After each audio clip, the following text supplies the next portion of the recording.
Welcome back to the Daily Drum on WHUR 96.3, 96.3 HD2, and Sirius XM Channel 141. I'm Bramante Bryant in for Harold Fisher. This is the Insight segment. Well, the countdown is on to Election Day 2024, but even before the big day, voters are already exercising their right to vote across the country. So far, more than 23 million Americans have participated in early voting or cast their ballot via mail-in. Early voting began today in Maryland. We'll check on how things are going there. Plus, we'll hear from two boots on the ground organizations hoping to activate the Black vote. And that's where we're going to begin that conversation. Those boots on the ground include Cliff Albright. He's the co-founder of Black Voters Matter. And Nikedra Robinson, she's the founder of Black Girls Vote. We'll also be joined a little later by Wendy Honesty Bay. She's the director of the Prince George's County Board of Elections. Before we begin here with our guests, I want to throw out a few fast facts. Recent polling shows that over a quarter of Black men under the age of 50 have expressed support for the Republican nominee, Donald Trump. We learned today that Beyonce will appear with Vice President Kamala Harris tomorrow in Houston for a rally. And in recent U.S. elections, Black voter turnout has been a crucial component of the electorate. For instance, in the 2020 presidential election, approximately 63% of eligible Black voters participated, demonstrating the significant role Black voters play in elections. And studies show in the 2020 presidential election, approximately I mentioned 63% were involved in elections. So important that I mentioned it twice. So we begin. Cliff Albright and Nikedra Robinson. Again, we are literally just days away from Election Day, and we know the big push is on. Let's talk about what your organizations are doing in these final days. Ladies first, Nikedra, I'll begin with you, founder of Black Girls Vote. Bramante, thank you so much for having me. As mentioned, I'm the founder and CEO of Black Girls Vote. And so as an organization, we're on the ground getting people engaged, educated, and empowered. Not only are we in Maryland, we have 14 collegiate chapters across the country. And so whether it's the young women in Louisiana, letting us know yesterday, we have a second line taking us to the polls. We have collegiate chapters at Howard University, Hampton, North Carolina A&T, all across the country who are doing things. We will be, myself and some of my key team members are going to Philadelphia. Next week, we're doing this Party at the Mailbox campaign where we're also sending voter education kits to voters in Philadelphia, particularly Black women. It has your shirt, it has a shirt, it has some snacks, has a button, it has education, but it also lets us know that as Black women, we're proud voters, we're loyal voters, and we're going to continue to show up and show out. And so these last few days, we're just honored to be partnered with so many other amazing organizations on the ground who are doing whatever we can to get out the vote. Cliff, it's on you. What's happening on your end? Hey, thanks for having me. A lot of the same, right? We are reaching out to voters. We have a target of reaching out to 10 million Black voters across 12 states, including Pennsylvania, where we'll also be in Philly next week. We'll be in Pittsburgh and Philly next week doing block parties and a concert and doing door knocks and phone banking and texting. Similarly in Maryland, you mentioned early voting starting in Maryland, right? In Baltimore and other places. We've got a partner group there that is doing a lot of street outreach and GOTV, in addition to radio ads and phone banking and texting and billboards and digital ads. We try to reach Black folks however we can, even smoke signal. If we need to, then we'll do some smoke signal. That's more than old school. I mean, I don't even know what to call that. Yeah, because that's just old. Yeah. Yep. At the end of the day, we believe that it's not rocket science. If you want Black folks to turn out, you got to touch us. You got to talk to us. You got to be, in relationship with us. And ideally, that doesn't start like 2 weeks before Election Day. You should have been doing that all throughout the year. That's why we approach this work from what we call a 365 perspective. We don't just show up at election time. We do this work all throughout the year, every year. There's no such thing as an off year, so that when we get up to crunch time like this, It's not you looking at us like, well, who are you and where were you last week when there was a hurricane, or where were you 2 months ago when there was a police shooting? We've got to be doing this work all throughout the year. That's how you get people engaged. So those strategies, I'm assuming, are they different when you're dealing with the battleground states versus, say, Maryland? It's not a battleground state, but obviously there's an important senatorial election going on. So the strategies you employ, and I'll pose this question to you also, Nikidra, are they different, especially within the Black community that has been, historically subjected to, voter suppression issues? Yeah, I think what we found is that in battleground states, we have more resources that come to those battleground states. When I say resources, i.e. funding, right? And so even though, as I mentioned, we have collegiate chapters, at Howard, American University, which is in Washington, D.C., we don't have as much people saying or organization, hey, go out and do some work in Washington, D.C. But when it comes to Philadelphia, it's saying, hey, we understand it's a battleground state. So that gives us an opportunity to do a little bit more. You're able to bring in a team and other people to help you with that. So it's not necessarily that the strategy is different, because as Cliff mentioned, we want to reach the voters however we can. And we're not talking at them, we're talking to them. We're learning about their pain points. And what we find is that so many people, particularly Black people, have so much more in common than differences. So the same issues that people are having in North Carolina, they're having in Louisiana, right? Same things that are happening across the country with Black people. But when it comes to the election year, we are finding for Black Girls Vote that some of the resources mainly are particularly tied to those battleground states. And that's with anyone. What say you on that, Cliff? Resources are always, really the key. Has that been an issue in terms of helping to get out the vote in communities that, again, historically have sometimes been targeted for suppression? What's that been like in terms of your efforts? Have you had the resources to do what you needed to do, or what you feel you need to do? Yeah, there's a couple ways I can answer that. One, in general, this year I'm gonna be quite honest, has been frustrating. Right, we've not seen the resources flowing to organizations like ours, or more importantly, to organizations that are even more local and on the ground that do this work. They haven't been getting the kind of support that we need. There's always a lot more resources in a presidential year, but sometimes what winds up happening is those resources wind up getting put into TV ads as opposed to boots on the ground, by local groups. So it's been particularly challenging this year. It's been actually very different from 2020. And we know there was a range of things going on in 2020, from a presidential election to COVID to the summer of protests and Black Lives Matter. So there were a lot more resources. And here we are 4 years later. And unfortunately, some of the folks that were funding that work at that time feel like that they already donated their way out of white supremacy. And so some of that has dried up, but unfortunately the white supremacy is still here. As you said, the voter suppression is still here. And that's what makes this so dangerous, is because that lack of resources is often most pronounced in the very states that need those resources the most, the very states that are most at risk of the voter suppression and of the intimidation and all the other tactics. Those are the states that are often forgotten, under-resourced.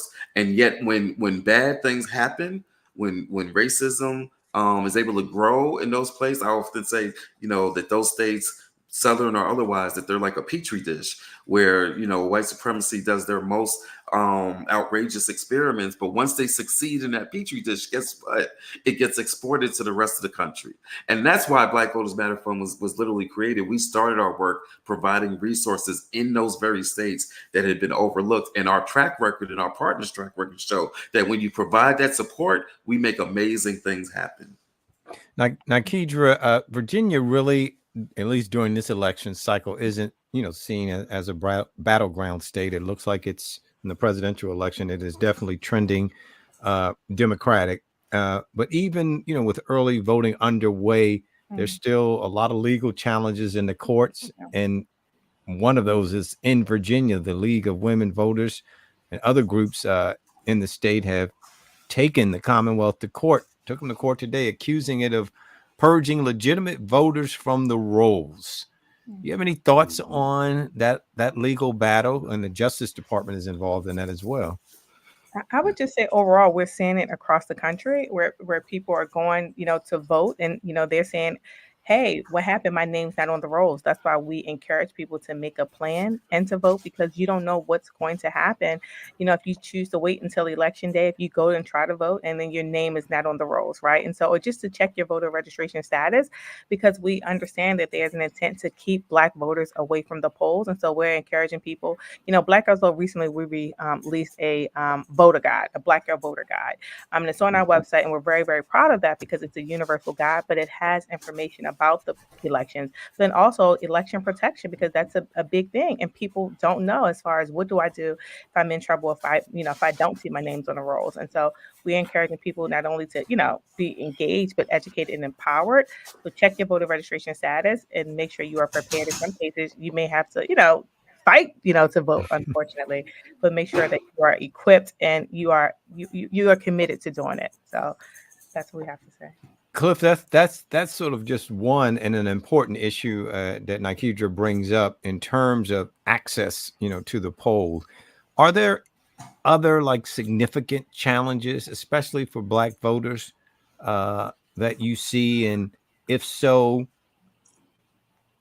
on top of what Nikidra has mentioned, that individuals and organizations can sort of work to overcome them? Yeah, well, first let me say this. I really want to shout out Nikidra and Black Girls Vote for the work that they do. Like we're big fans of theirs, and so just shout out to them. It's a lot of obstacles, right? In fact, every aspect of voting, every mechanism of voting has faced obstacles and challenges that have been created ever since the big lie and the wave of voter suppression bills that swept the country, not just in 2021, but 2022, 2023, and including this year. In Alabama, just this year, they passed a law that basically made it a felony to provide help to somebody outside of an immediate family member, to provide help with doing an absentee or vote by mail ballot. It made it the same level of crime as statutory rape.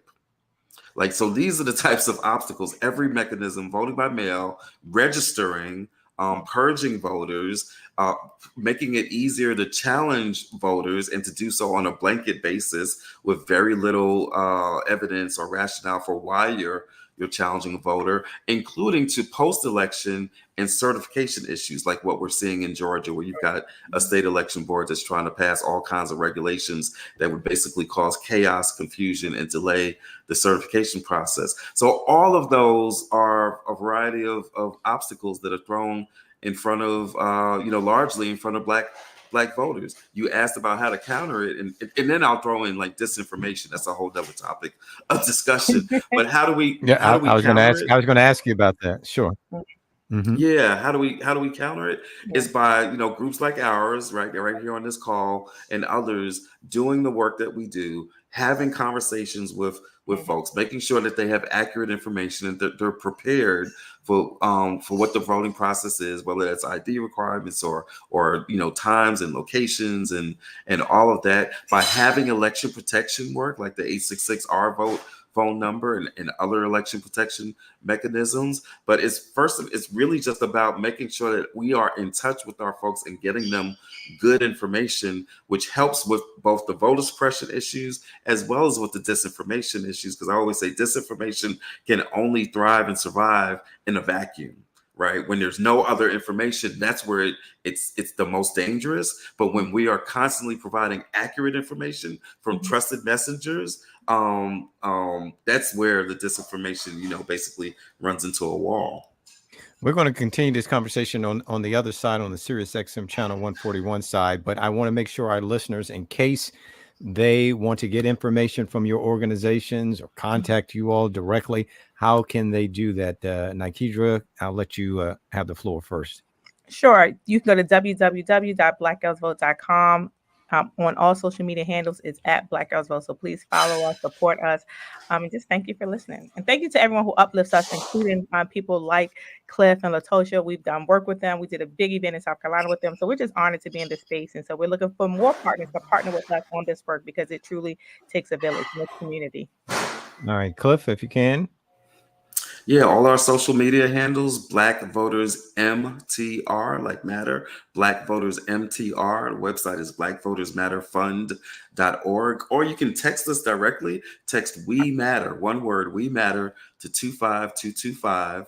And that'll get you connected to us. And that way you can get text messages with election info, or to find out when the Blackest Bus in America might be coming to your town. All right, the bus is coming, but we're going to take a break real quick. Don't forget, you can hear every edition of the Daily Drum Insight segment via podcast on WHUR.com, or you can download the 96.3 HD2 app on your smartphone and hear the program live in its entirety. Again, this conversation will continue online and on SiriusXM channel 141 at 96.3 HD2. The original Quiet Storm with Raheem Devon is next on 96.3 WHUR. Welcome back to the Daily Drum on SiriusXM channel 141, 96.3 HD2. I'm Bramante Bryant in for Harold Fisher. This is the Insight segment, and the election, yes, it is right around the corner. And we're talking about the election and voters and what voters should know. Cliff Albright is the co-founder of Black Voters Matter, and Nikedra Robinson is founder of Black Girls Vote. And joining us in just a bit is Wendy Honesty Bay. She's the director of the Prince George's County Board of Elections. She's going to be joining us again in just a few moments. I want to continue this conversation. Nikedra, I want to know if we think about the past, right? And oftentimes we may focus on some of the negative things that have happened, but do you see anything in past elections in terms of successes or lessons that can be applied to this election? Yeah, what I tell people is, don't get distracted by the polling, right? And so I think what we find in polling, and we hear so much propaganda, who's not doing what, and so much negative, and oftentimes negative energy or overconfidence, right? I think focus on the voter.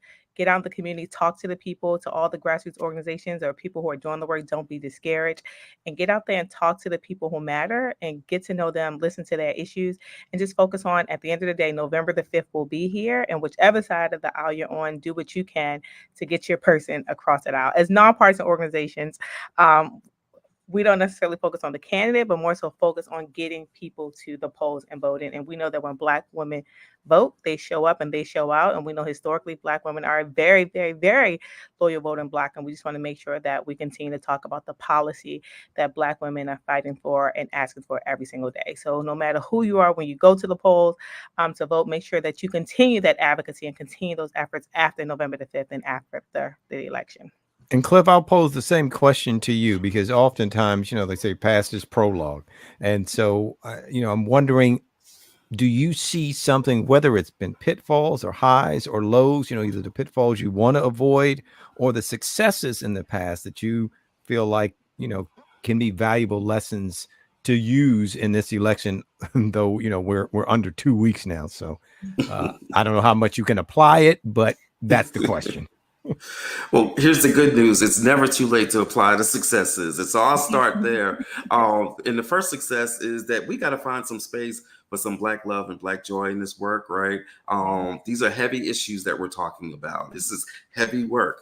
But we got to find some way to include Black love, Black joy, Black culture in all of the outreach that we do. That's why when we travel around, we always have music, right? At most of our events, we have food, right? We find ways to use the arts and culture to make this voting process not feel like a burden, but to be like something that you want to be a part of. Like you don't want to be the person on missing out going down to the polling place. We might even do an early vote polling place party or something like that. And so that's the first success. And we've been doing this for decades and we've seen the power. The second thing is very much related to that.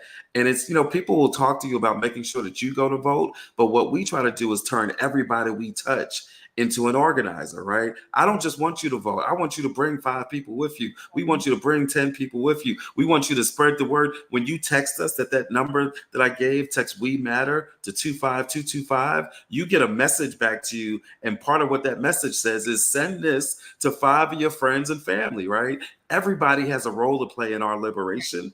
It's not just the person who talks the most or the person that can write the best scripts for these ads. It might be the person that's cooking the food, the person that's doing the artwork for the flyers, or it might just be that you help to spread the word to 5 of your friends and family. Everybody we touch is an organizer and has a role to play in getting other people to help us build power for our community.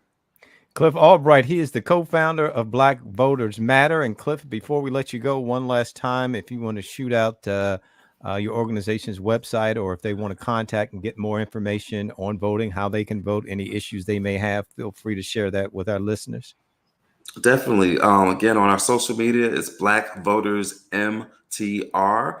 That's on all platforms, Facebook, Twitter, all the good stuff, TikTok. And our website is blackvotersmatterfund.org. We've got a whole toolbox, a voters toolbox there, where you can check your registration, where you can find your polling place, and all that good stuff. And so, again, and you can text us again at We Matter at 25225, and that'll get you connected to us so that you too can be an organizer. Cliff, thank you so much for being with us and all that you do for the community. Thank you for having me. Thank you. Nakedra, as we continue this conversation, look, Black girls vote. That is your focus. That's right. Black women, especially in these last several elections, have been just a vocal point, right? Absolutely. And that is the case this time around too.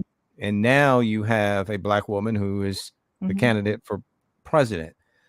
There's been a lot of a discussion about the gender vote, whether President Trump will bring in more of the male vote, whether it's Black, white, Hispanic, and Kamala Harris in terms of where she would fall in terms of voting, on the female side, whether it's Black women, Hispanic women, white women. Talk to me a little bit and talk to our listeners a little bit about just that issue from a gender point of view. We're still there, right, in that gender breakdown where you see that separation, or what are you seeing there in the electorate this cycle in terms, especially Black women, and what they want and what they want to see and hope to see in this election? Yeah, I think Black women are continuously showing up, right? Whether we're showing up by doing events, we're registering people, our organizers, a lot of organizers are Black women, and doing the work, we're getting people to the polls to vote. And we also are seeing an influx of young Black girls who are excited about this election. And we know historically that Black women tend to vote away. There's no more loyal voting bloc to the Democratic Party than it is the Black woman. And so we know that Black women have continuously showed up. But Black women are also not only saying, hey, we're going to the polls. There's frustration on both sides, right? And saying, hey, we want policy. Let's talk about Black women and maternal health. In honor of Breast Cancer Month, Black women are more likely to be diagnosed later and die because of breast cancer, because of those are the issues, those are policies that are put in place. So we're saying that Black women are not only going to vote and will continue to vote, but we want to make sure that people are talking about the policies that impact Black women. And then you also have, Black men. There's a lot of rhetoric around that Black men won't support this candidate, will support this candidate more. I think Black men don't want to talk about just on election year, talk about why I should vote and who I should vote for. But let's talk about, again, the issues that are impacting me as a Black man in my community. And so whoever the candidate is, whoever you are, saying talk to the people and not talk at them, and don't make them feel bad for their lack of enthusiasm for this election, because there's quite a few people who aren't as enthusiastic, but there's a lot more who are enthusiastic, Black women, Black girls who are out every day doing the work, and just are excited about what the potential could be. And I would assume too, in the ways that you've expressed, is also the ways that allies, for those outside of the African American community, can sort of support, especially your organization's mission, as we count down, to the election day. My final question before we let you go is there a broad or specific call of action that you would like for the African American community as we sort of count down these final days to the last day to vote, which is November 5th? Yeah, really quickly, I just want to add, as you mentioned, the organizations and supporting the organizations. As Cliff mentioned, there has been some frustration from organizations who have not gotten the funding. Like in 2020, we got a lot more funding than we did this go round. That's why the last minute we're like hustling and bustling to do our work in Philadelphia. So if you know anyone in Philadelphia, please visit partyatthemailbox.com, because we're sending these really cool, really nice voter education kits out to people with a t-shirt, a button, to make people feel included in this election. But we know elections, we want them to celebrate democracy. Let's celebrate together. And we believe the voting party starts at the mailbox. So I would say, if you're listening, pour into those organizations. Please donate to Black Girls Vote. Donate to Black Voters Matters, because we are people on the ground. Oh, and my last message, I know I have a limited amount of time, is focus on what you can do, right? Do what you want to do. Do what you can do to get out the vote. As we mentioned, be an organizer, talk to people, make sure you're sharing accurate information, not misinformation and disinformation, and be enthusiastic about democracy, and turn to someone, text someone, and take them to the polls with you. And that's what I would say. Continue to do the great work and support organizations who are doing the work at the last minute. Important information from Nikedra Robinson. She is the founder of Black Girls Vote. Nikedra, thank you so much for being with us. Thank you for encouraging folks to get out to vote, because it's important no matter which way you fall at the polls, and for all the work that you're doing in the community. Thank you, Bramante, for having me. It's such an honor. Thank you.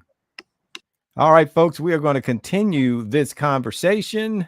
We're talking about voting. We're talking about Election Day. And we have a person here who could tell us all we need to know about the steps that you need to take to make sure your vote is cast. She is Wendy Honesty Bay. She's the director of the Prince George's County Board of Elections. Wendy, thank you so much for being with us. Well, thank you for having me. Okay, early voting began today in the state of Maryland. What do voters specifically in Prince George's County need to know before they head to the polls, whether it's early or whether it's on the day of last voting, as I like to say, which is November 5th. So from now into November 5th, right? What should residents of Prince George's County know? Well, they need to know the times and the locations of polling places. So for early voting, we have 11 early voting centers. They are open from 7 a.m. to 8 p.m. daily. Election day is November 5th. The polls are open from 7 a.m. to 8 p.m. as well. If you don't know, if you're not going to early voting and you want to go on election day, you can check our website at elections.mypgc.us to look up your voting location, so you know where you're going and when you get there. What are the mistakes? I'm going to start there so we can try to avoid those and help people avoid them. Do you see, is there something consistent that tends to prevent folks from voting who otherwise it would have been easy to do, but there's some missteps there that you see that are pretty consistent? Not so much. I think the biggest misstep that people or voters may do is go to the wrong voting location on election. Mm-hmm. We know for early voting, you can go to any of our 11 sites and vote your ballot for your district, for your precinct in your district. Now that's important to know, because I wasn't sure of that. So on the day of voting, you on November 5th, you actually have to go to your polling place, correct? That is correct. And early voting, you can go on any of the early voting sites. You can go anywhere for early voting. You can go to any location. They have every ballot style that we have for Prince George's County. They have at each early voting site. So you can go anywhere in Prince George's County for early voting to vote. Now that is crucial, and I tell you why that's crucial. Because you've just informed me, because I thought I had to go to my normal, and I guess I should know that, but I thought I had to go to my normal place to vote early, where now in the location where I can kind of get somewhere else that's a little closer besides right. So again, this is why this conversation is so important, Wendy, is because you may have an assumption of what you're supposed to do. And I still could have gone to my regular polling place to vote, but it would have been a little less convenient if I want to go vote now. I'm closer to another spot. Absolutely. And that's the thing too. So for election day, we have 240 polling locations. early voting, we have 11. So someone who's trying to vote early, you can't go to your polling place. It's not open Mm. until election day. So as you were saying, you trying to vote, you couldn't go to your election day polling place and think you could early vote. And once again, I'm going to punish myself. I should know that because I think I voted early the last time and didn't go. But see, I can't even remember. But I'm sure this is what, this is why you're so important to help us understand things that we may forget, that we may need to know. And again, where voters can learn about their closest polling place, they can just go to the election website to get that information. Absolutely. We Mm. have several ways to vote, honestly. If you have a mail in ballot, we have 39 drop boxes throughout Prince George's County where you can just drop it in the drop box. You could mail it, you can bring it to the Board of Elections, you can take it to an early voting site to drop off your mail in ballot as well. Or you can vote early, or you can come to our website and get an application to do mail-in voting and actually vote right here as well. Now, the state uses both electronic and paper ballots, correct? That is correct. Why is that? Why do they do both? Well, I think it's just another way to get people to vote, to get people out to vote. If you're, for some reason, you don't want to do early voting, or you can't get to a polling location, you can request to receive that ballot by email. And once you're at your polling place, can't you also physically, with a pencil, fill out your ballot if you don't want to use the voting machine, or do you have to use the machine and submit? Well, I Nope. guess you have to submit it at some point, correct? Right. So most people, so electronic voting and ballots, they're actually two different things. So if you go to the polling place, you go to early voting, you can complete your ballot on the ballot marking device, which is a touch screen, and then go to the scanner to complete the vote, or you can use a paper ballot at the polling locations. Electronic is more so email. You can request to receive your mail-in ballot via email. And I want to make sure, and I think you've kind of answered this in some form in our conversation so far, but I kind of want to make it clear in the information you have for our listeners, because there's a lot of misinformation that's floating about in the country, concerning voter rights, dates, eligibility to vote. Much of it, folks would argue to dupe voters. Where can voters go? And I just want to make sure our listeners have this. Where can voters go in Prince George's County to make sure they have the facts? And again, you may have mentioned this, but I wanted to be clear to our listeners. Where can they go to get the facts of who's eligible, what So your they, rights are? so they can go on Prince George's County Board of Elections website. And again, it is elections.mypgc.us. They can contact us directly. Our number is 301-341-7300. Or they can go to the state website, the Maryland State Board of Elections, and get the same information as well. Again, voters are listening. Can you talk a little bit about deadlines? They can be confusing. When early voting ends, when you have to get your mail-in ballot in, when the deadline to apply for a mail-in ballot.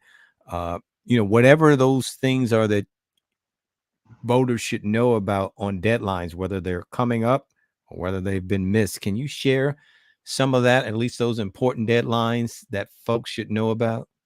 Definitely. I was just kind of trying to pull them up right here to give everyone the correct information. Mm-hmm. So you can request a ballot up until, depending on how you request a ballot. So you can go to an early voting site. You can do same day registration at early voting. You can do same day registration on election day if you are not a registered voter. You can do same day registration during early voting and on election day. If you are requesting a mail-in ballot, you have up until November 5th. So you have up until election day to request that ballot. If you're coming in person, of course, you want to request that ballot in person. If you want a mail-in ballot, you can complete it and fill it out right there. So you have up until 8 o'clock November, and I say 8 o'clock election day to come to our office, request that ballot, complete it right there. And again, if you're requesting a ballot on the 5th, you need to do that in person because you have to. You can't request that by mail because the ballot wouldn't get there. Right. Were there others? I'm sorry, I didn't mean to cut you off. If you had some others to share. Yeah, if you do want to receive an electronic ballot via email, and you want to send us that application, the deadline for that is November 1st, Friday, November 1st. If it's through mail, we should receive it by 5 p.m. If you email us, we can receive it up until 11:59. That is the deadline if you want to receive it electronically. Is the county, today is the first day of early voting, so is the county, do you guys track how early voting is going? How is it being tracked? Do we do it by the hour, or by the half hour, by the 15 minutes? And what are you seeing thus far today? So today is exciting for me. Oh, it's good to have an excited election administrator. It is so good for me. It's exciting. We opened the polls early voting at 7 a.m. By 8 p.m., I believe we had 1,200 voters that had gone to sites. Currently, right now, I'm looking at these totals, the unofficial totals that we track. And so far today, 13,769 voters have voted in Prince George's County. And what does that mean for us who don't know relative those numbers? Is that high? Is that low? Is that average? What's your sense of that? For day one of Say again? Voting. I said that is high for day one of early voting. We have over 600,000 registered voters in the county. That is an amazing turnout for the first day of early voting. And how long have you been doing this, Wendy?